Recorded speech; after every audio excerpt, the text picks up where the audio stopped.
Welcome to our channel. Today we how to disable Booking.com partner notifications on mobile, beginner guide step by step clearly.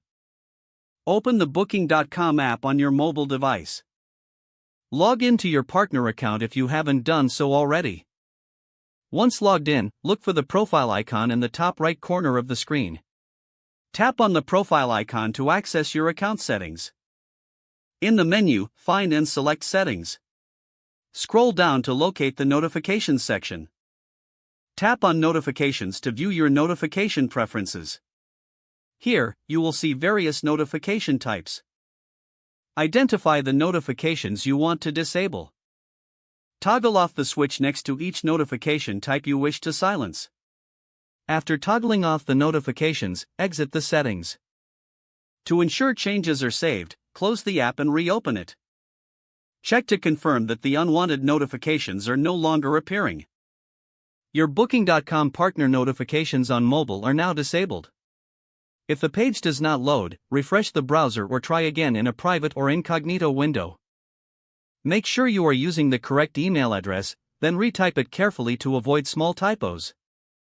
If your password is not accepted, use the reset option and create a new strong password you can remember.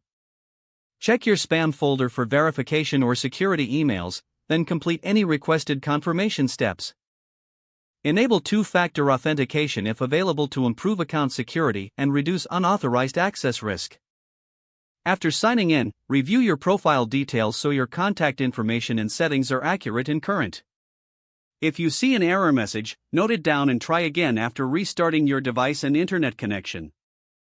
Log out when you finish, especially on shared devices, to keep your account and payment information secure. If the page does not load, refresh the browser or try again in a private or incognito window. Make sure you are using the correct email address, then retype it carefully to avoid small typos. If your password is not accepted, use the reset option and create a new strong password you can remember. Check your spam folder for verification or security emails, then complete any requested confirmation steps. Enable two-factor authentication if available to improve account security and reduce unauthorized access risk. After signing in, review your profile details so your contact information and settings are accurate and current. If you see an error message, note it down and try again after restarting your device and internet connection. Don't forget to like this video and subscribe to our channel for more step-by-step tech guides.